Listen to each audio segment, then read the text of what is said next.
Welcome to the Miami Heat Zone podcast. I'm your host, Martel. Make sure that you guys hit that subscribe button. Today we have Trent from the Miami Heat Network. We have Amir from Team to Beat Miami Heat. And then we also have Chilltown. But before we begin Chilltown, just let the people know where can they find you and where can they also find you like on any other platforms.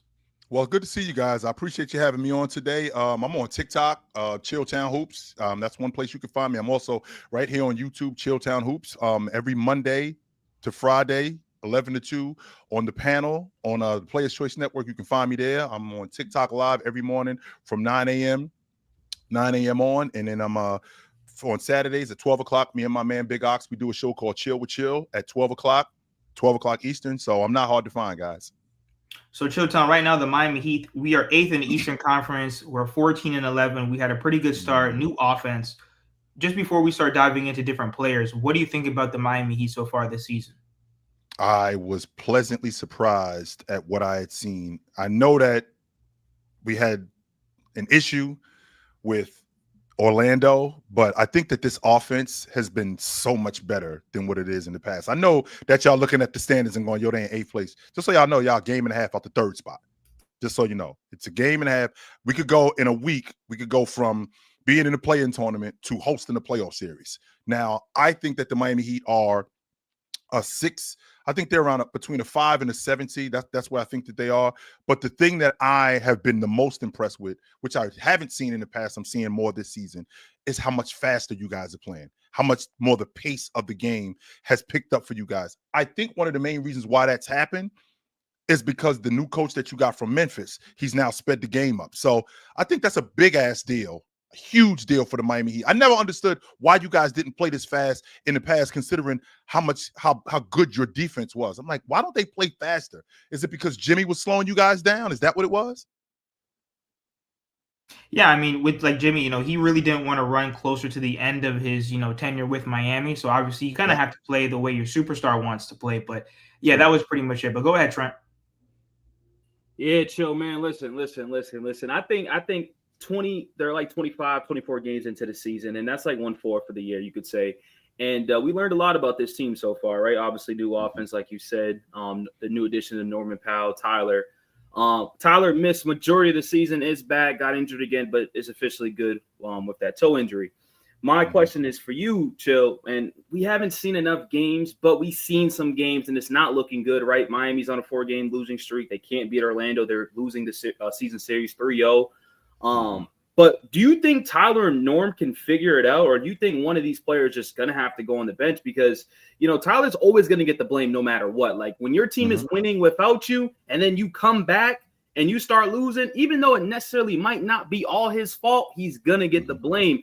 And when I've seen Tyler and Norm play together so far, I don't like the fit. I really don't like the fit. And especially when this team's playing so small, when you got, Ware not even playing the 5 at moments because Spo refuses to play him in big games. I don't understand why. They have Bam at the 5 and then you have Wiggs at the 4 with Tyler and Norm. It's just not, I don't like the gel. But do you think they can figure it out? Because at the end of the day, this is the team that we have, unless a big trade happens, to go far in the East. I do think that you can figure it out. One of the main reasons why you play as fast as you do is because of Davion Mitchell. I think what he does in terms of a in terms of a defender, I think he speeds you guys up, whether the ball is going through the hole or whether he is creating turnovers. I think he speeds you guys up. I always thought, and I think I'm in the minority with this, Amir. I've always thought that Tyler Hero was a rotation guy. And I got a lot of pushback from that. I always thought that he could be one of the better rotation guards in the league. Not Manu Ginobili good, but a second unit guy that could come in, play starter minutes, and be just as productive as a starter. Play late in games. I just felt like with him being a rotation guy, he could be that spark off the bench. Problem is I felt the same way about Norman Powell. I thought so. I feel like you got two guys who are rotation guys. Now, you have to decide which one is going to come off the bench. And the reason why I feel like you got to decide which one is going to come off the bench, because I think that Khalil Ware, I think I think he could be better than Jared Allen. I'm probably in the minority.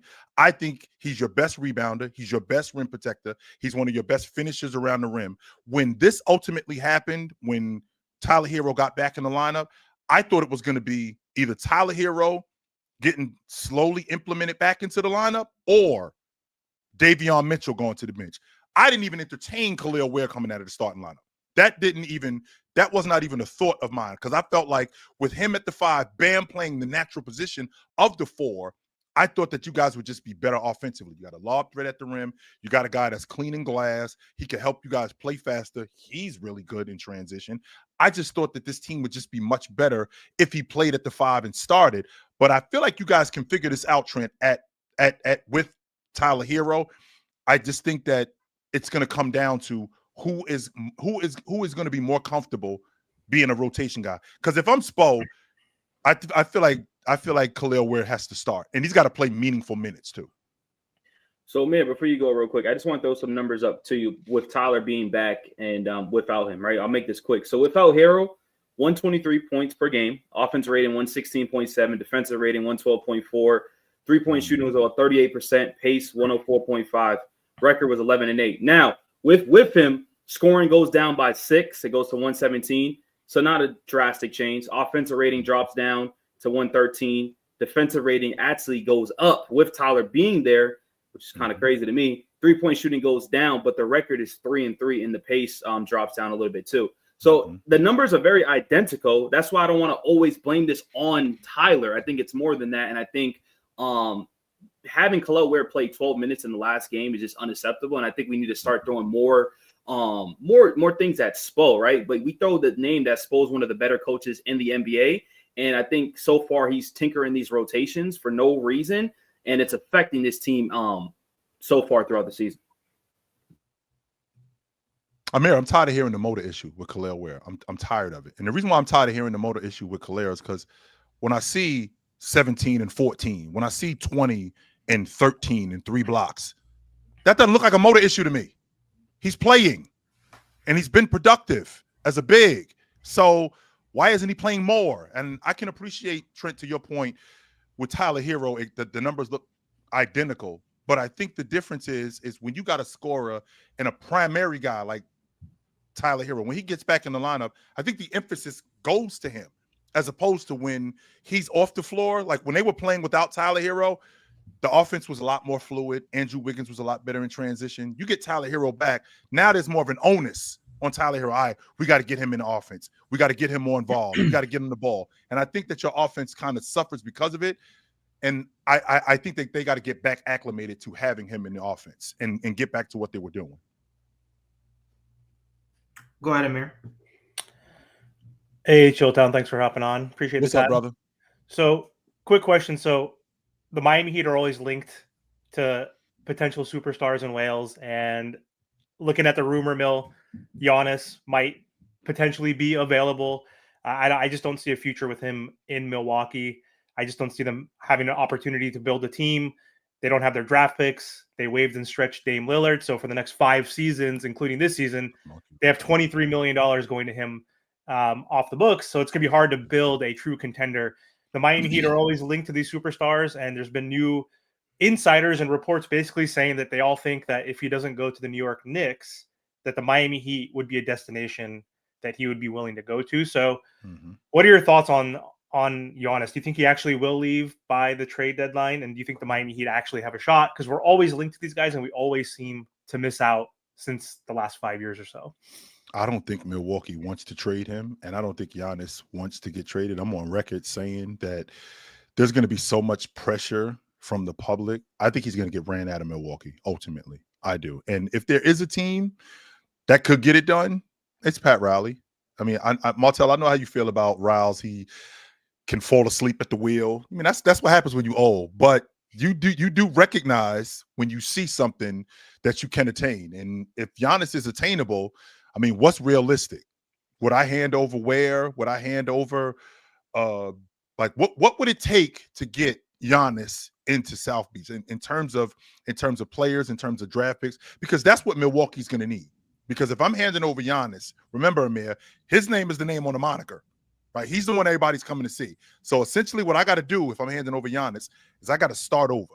And if I'm starting over, I got to start over with draft picks because nobody's coming to Milwaukee in free agency. It's going to be difficult to get big-time free agents in trades. So what does Miami have that is going to appease me for me to go, okay, you can have him? Is it first round picks? How many first round picks do they have? To your point, the $22 million that they owe Damian Lillard a year over the next 5 years. Martell, that's a mid-level exception guy and 2 vets. That's what that is. That's going to be on their books that they can't have because they're paying Damian Lillard. That kind of throws a monkey wrench in what we're trying to do.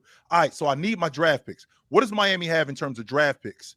If I'm anybody, if I'm moving off of Giannis, I'm calling up Oklahoma City.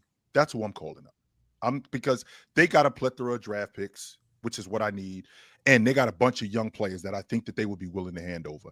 If this is going to happen, if I'm talking about Giannis, if I'm getting him from Miami, Khalil Ware has to be in the deal, Amir. He has to be. Of any of the guys that we're talking about moving off of, it has to be Khalil Ware. Khalil Ware, I think Tyler Hero, because he makes the money work. Khalil Ware's on his rook deal.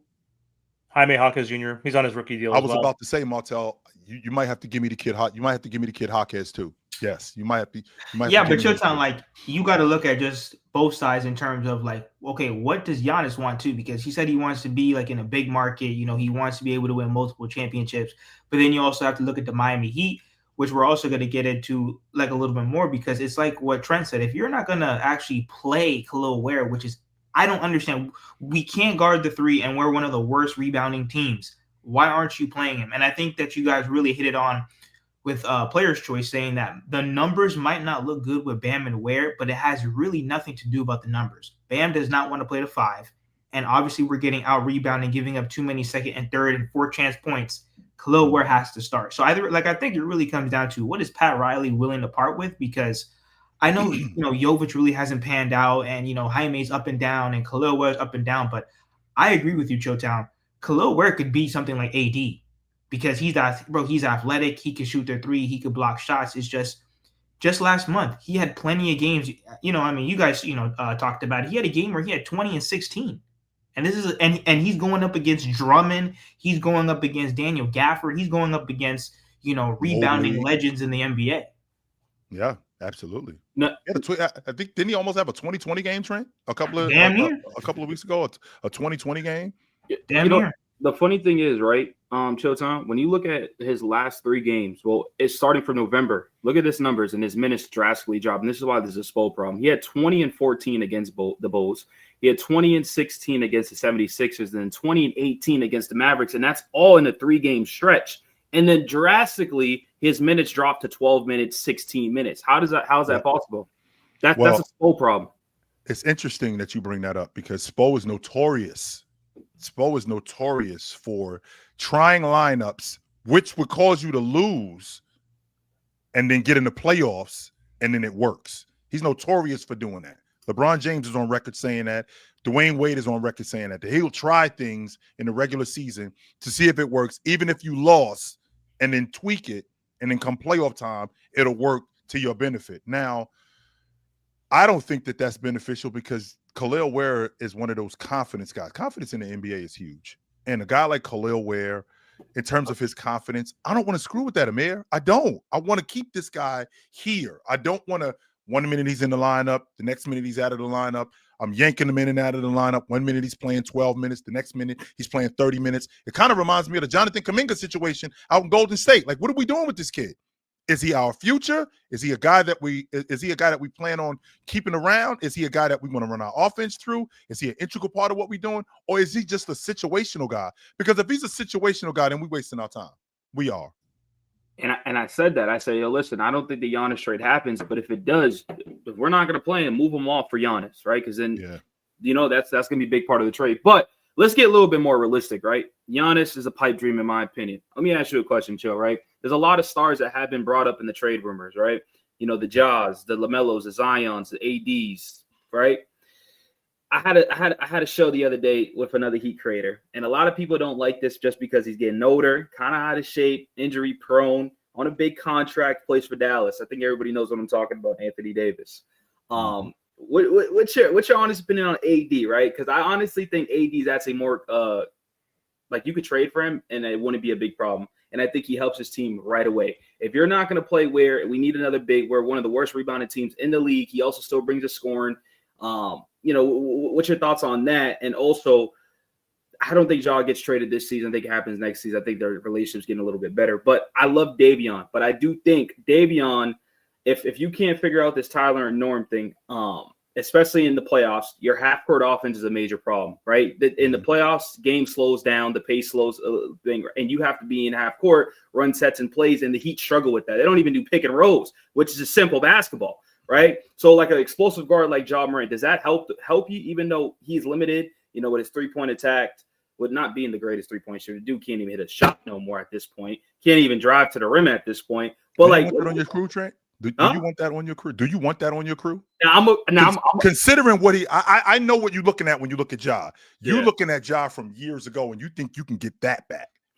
And that's where I think that's where the divide is. I think that Ja, I'm not sure that we're going to get that Ja back. With that also being said, I think that we make the mistake a lot of times, and I think that's what's going on right now, like trading for Anthony Davis. I think we make the mistake of letting these guys off the hook. Martell and I have had this conversation on his show before.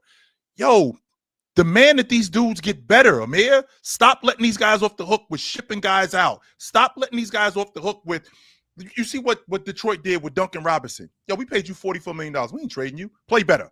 This ain't good enough. Play better. You're telling me that you have one of the worst rebounding teams in the league. Well, guess what? You got a glass cleaner on the bench. You need to play. You're one of the worst interior defensive teams in the league. Well, guess what? You got a rim protector on the bench. You need to play more. I think that we find ourselves in a space, especially because where we live now, where everything is instant, where we let these guys off the hook instead of demanding that they get better. This Miami Heat team, Amir, they're a game and a half out the 3 spot.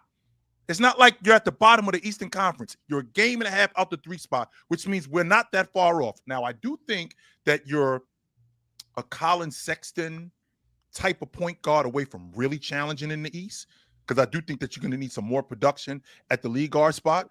But to be honest with you, Trent, I do understand your logic about, well, if we're not going to play Khalil Ware, play him. No, play him. I'm not trying to hear that. Well, if we're not going to play him, no, play him. He needs to play. There's a reason why your scout team went up to the University of Indiana and got on the telephone and called up Pat Riley and said, I think we got our 5-man. He's at the University of Indiana, 7-foot kid. His name is Khalil Ware. There's a reason why you drafted him at 14. Well, there's a motor issue. Well, we can fix that. We can 100% fix that. Or we can at least try to fix that. I think the issue that we're having is right what you just said, Trent. With Spo. I think you letting Spo off the hook with trading Khalil Ware. No, demand that he play more. Spo, this dude need to play more. This ain't good enough. Man, y'all can go, but I called out Spo the last 3 years. I'll be honest, with the last 3 years, because no one's going to do it because they just keep labeling him as, oh, he's the best. He's the best. It kind of reminds me of like LeBron in a sense. I be seeing these LeBron talks and I'm like, bro, it's okay to criticize LeBron, bro, even though he's the best. You got to criticize them at the end of the day. So I agree, man. I still like my team, but yeah, we definitely got to keep playing Ware. But you go, Amir.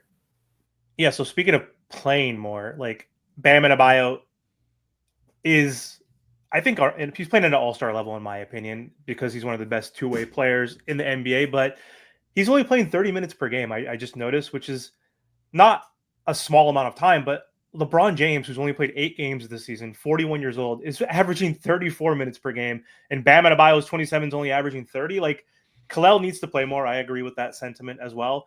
I think Bam also needs to play more. Andrew Wiggins, who's 32 and doesn't really have a future with this team moving forward, he's playing 33 minutes. So I don't know why Spo has had moments where both Bam and Khalil have been on the bench. Same with having not. You have to always have at least a Tyler Hero, a Norm, or a Bam Adebayo out there. There's been times where and also even a Khalil Ware, and all 4 have been on the bench at times. So I don't understand that sentiment. But in general, what's like your overall evaluation of Bam Adebayo this season? I think he's going to win the DPOY. I hope so. There's a lot of people that like Chet, and I like Chet too. I think it's going to come down between both him and Chet. I think that on the defensive end, he's been nothing short of fantastic. His ability to switch has been great. Not only has his ability to switch been great, I think that his on-ball defense has just been elite this year. I'm not going to argue that he's always been one of the better defensive players. Trent, I'm starting to come around. Bam reminds me of that girl that, you know what, you just got to accept who she is. Like, she ain't never going to be the 8 that you want her to be, but you could treat her like that, but she's always going to be like a 7 at best. And I'm watching Bam in the offense when y'all play against Orlando, who did a great job in transition and slowing you guys down. But watching Bam turn down wide open 17-footers to run the offense is what drives me nuts with him. He doesn't deviate away from the offense enough, because I do think that he can score the basketball. I just don't think that he deviates away from the offense enough to score. And I think that that's a big problem with him. And I kind of have to start accepting that that's who he is.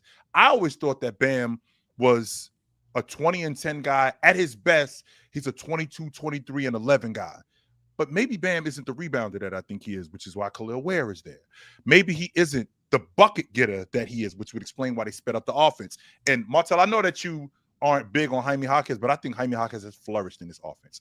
Because he's been solid in this offense. Yeah. I think that I think that this offense has been beneficial to him more than anybody else because of how fast they play. He looks great in this offense. But Bam, I think that I would love for him to be a little bit more aggressive as a bucket getter, but I have to accept the fact that maybe that's just not who he is. He's more of a defensive guy who can score, and 19 to 21 a game, that's probably who he is, and I'm just going to accept that. But I'm going to get elite level defense from him. So that's who I think he is. No, but Showtime, like, you're right. Like, we have to demand that they be better, because you're telling me that a team with Tyler Hero, Bam, Wiggins, and Powell can't get done. Like, how are they not going to the ECF surrounded by like the best coach in the NBA? And honestly, like I said, I think our role players are pretty decent for the most part, but it's like what you said. Bam needs to be a better leader in terms of, I don't understand why they're not playing through Bam more often. I don't know if Bam needs to demand the ball. I don't know if it's Spo. I don't know if it's Davion, but especially like the other night versus Orlando, you know, he was taking Wendell Carter Jr. off the dribble and everything, and he was getting his and ones. Why are we getting away from that? You know, why are we not feeding Bam the ball? Wiggins, he's only 30 years old. He's a champion. He's a veteran. I'm going to expect him to lead this team. Now, we already know Wiggins is up and down and he's quiet, but he's no scrub. He's far from a scrub. Same thing with Powell and Tyler. Yeah, they might give you those, you know, 6-man vibes, but I just think that we have a real good shot to go to the Eastern Conference Finals when I think this is one of the best teams on paper we've ever had. So who do you think? Huh? Have you? It's interesting you bring that up too, Trent. I mean, Martel, because have you seen a season, Trent, where the 7 seed, you wouldn't be surprised if they was in the NBA championship in the Eastern Conference? Have you seen a season where you wouldn't be surprised if the 8 seed or the 6 seed was in the NBA championship? This is one of those seasons where I would not be surprised if I saw Atlanta and Miami in the East Finals. That would not bug me out. I would not be surprised if I saw Cleveland and Detroit, or if I saw Atlanta and Milwaukee. That would not surprise me, because I feel like the East, to my point earlier, you know, Heat are a game and a half out the 3 spot. And if you end up getting hot and you end up rolling, I mean, this is a group that the way that they play, Trent, I don't buy into that ideology that, you know, when the playoffs start, the game slows down. We could keep playing fast. We could keep playing fast. They don't have to allow teams to slow them down. I thought Orlando did a good job because their transition defense was great. I mean, when that ball came off the glass, I mean, they had 5 guys touching the paint, 5 of them. I think that was a point of emphasis for Orlando. But I think that with this Miami Heat team, I think that we're talking about a group, especially with Andrew Wiggins, who was the same age as Jimmy Butler was when y'all got him. Like, he's not like he's washed or he's on the other. No, he's still in his prime. I think this is a Miami Heat team with the way that they play, how good that front line can be. I think that they can make some. I do think they can make some real noise. I do. I don't like your point guard situation in terms of Davion Mitchell being a bucket getter. That's where my issue is, because I realize that in today's game, that you have to be able to score it at the lead guard spot. You don't got to average 30. I'm not saying that part, Amir, but like 10, as a starting league guard, 10, 12. That's not good enough if you're trying to go deep into the playoffs, because you're going to run into crews like the Knicks with Jalen Brunson, who's a bucket getter. You're going to run into Cleveland with Darius Garland, who is also a bucket getter. You're going to run into Cade, who is a bucket getter. In 12, 14, that's not going to get it done. I need more from you at that league guard spot as a bucket getter. That's why I'm a little apprehensive about the Miami Heat going deep into the playoffs. No, chill. I heard you say one point guard that I think is disgusting, who I just refuse to say he's a bucket getter, and Darius Garland. Darius Garland is awful. Yeah, I was actually going to ask. He's been awful this season, and I think him coming off an injury, I think that with him coming off of injury, he hasn't been nearly as efficient. But when he is, I mean, he's a 20-a-game guy. He 100%. I think that foot injury that he had last season, I think it's a lot worse than what they told us, and I think he's really struggling with that. I think it's his mobility has really hampered his ability to get downhill, his inability to get downhill. And it's affected his efficiency. But when he's healthy, he's a 19 to 22 a game guy. He is definitely a bucket getter, no doubt about that. This season, on the other hand, no, absolutely not. No. It's funny you brought him up though, because I was going to ask you a question actually regarding him, because I would be like, yo, who's like not straight up better, but like who would you rather have on your team and is a better fit in Davion and Garland? But you think he's a bucket getter, and I'm not a fan of him right now because he called out Tyler last postseason. Whoever, you know what I'm saying, calling out my guys, I'm riding behind them too. That's like we riding behind them. You know what I mean? Because like if you a diehard fan, just like the LeBron fans, we riding behind them. And I'm not the biggest Tyler fan. I'm not. If people know, I want him off my team. But if I'm repping you, I'm repping Tyler. But either way, though, let me ask you this question. My last few questions. One, I want to talk about Jovic because he hasn't been discussed in this panel right here, and that's a big problem, right? We just paid him $60+ million, right, for a dude that plays. You can't play. He's in DMPs. But also, too, the Cup is today, and I'm sure people are going to watch it, right? The Orlando Magic versus the Knicks, and then we got the Spurs and OKC. I just kind of want to get your predictions and who wins it all in both games. So first, how do you feel about Jovic and then the Cup? Jovic hasn't. I'm more. I feel like the Heat, even though they did pay Jovic, and I thought Spo in being in Europe over the summer at the Eurobasket, I thought he was really invested in Jovic, and I thought that this was going to be really good this year. But what's the kid's name, Martel, that you got from Illinois, the point guard? Pelle Larsson. I think Pascal Siakam. Yes, he should be playing right now. He should be playing right now. I think they've really invested in him. I do. But as far as Jokic, he can't consistently knock down open shots. He can't guard, which drives me crazy. And at 6'9", he doesn't rebound. 6'10". That drives me crazy. He doesn't rebound. That's one of the main reasons why I don't think that he's on the floor. That's one of the main reasons why. Because that's basically Spo's way. If you're going to play for Spo, you got to do one of these three things. You got to be able to score it, you got to defend, or you got to rebound. If you don't do one of those three things, you're not going to play. It's just that simple.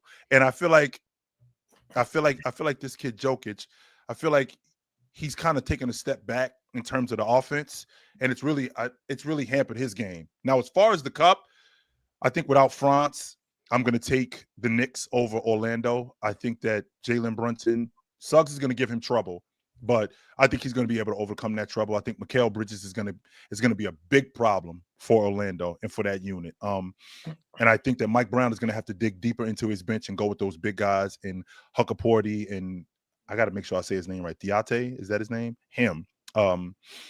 If he can do that, I think that the Knicks beat Orlando. And I'm on record saying it, Trent, Amir, this Oklahoma City team look like a 2-mile freight train with no brakes. That's what they look like. They just and you just in the way, to be honest with you. And whoever's in the way, you just getting ran over. I don't have them smoking San Antonio tonight, but I think that they handle them, not by a double-digit margin. I wouldn't be surprised if it was 12-15, even with Wemby back in the lineup. I think that they handle them. You know the scary thing about OKC too is you brought up the Giannis trade. So they can trade for any player they want, any superstar player they want, right? Because they have all the pieces and the young guys. But not only that, they have the Clippers' next 2 picks, which the Clippers are a disaster. They're going to fall off the rails. Oh, my God. Right? So now they have a top lottery pick in this next year's draft. And the Clippers are only going to get worse the season after that. So then they're going to have another lottery pick. And this team's just going to keep generating good players. AJ Mitchell didn't even play last year due to injuries, one of their better players. It just shows you the development of these guys. So I think OKC is going to be taking over this league for a while, and it's unfortunate for my Heat team because there's no way if we're trying to win the East and then get to the championship, we are getting absolutely steamed, or I don't care what anybody says. They're just unstoppable. But Martell, I'm going on record and I'm saying it. The Clippers are winning the lottery this year. Oklahoma City is going to have the number 1 pick in the draft. The Clippers are going to win the lottery. We shall see. Now, close us out, Amir. Go ahead. Yeah, so this is off topic, Chill, because I think I saw a clip of you saying that you thought Kobe was not a top 10 greatest of all time player, and I actually agree with that, and I get a lot of slack for that because I'm in California. A lot of my friends are Laker fans, but I agree with that sentiment. But Bill Simmons, Nick Wright basically recently said they think that Curry and Kobe is a closer conversation than people want to admit. So what are your thoughts on that? Curry and I do have them right next to each other. I got Bryant at 11 and I got Curry at 12. But I think there's a gap between those 2 guys. I don't think that they are as close as people think that they are. And I think the separator for me is on defense. I think Bryant was just dominant. I think he was elite on defense. I think that in terms of him being a scorer, I think that goes without saying. But I think that he affected the game so much on the defensive end as an on-ball defender, as a weak side defender. I just think that he commanded so much attention that's the separator. He never got hunted on defense. He competed on defense. There was very little mismatches. I think that they're both great players within their right, but I think that there's a gap between both Bryant and Steph Curry. Yeah, I think I have Kobe at 11 myself. I don't know where I have Steph yet because he's still looking amazing even at 37 years old. And I don't think the Warriors can win a championship unless everything goes right because the West is a gauntlet and OKC are on this historic race right now that I don't see anybody beating them anytime soon. They might even beat the Golden State record and win 74 games, which would be absurd. But anyway, thank you so much, Chilltown, for joining us today. Really appreciate the time. And again, before we hop off, do you want to remind the audience again where they can find your content?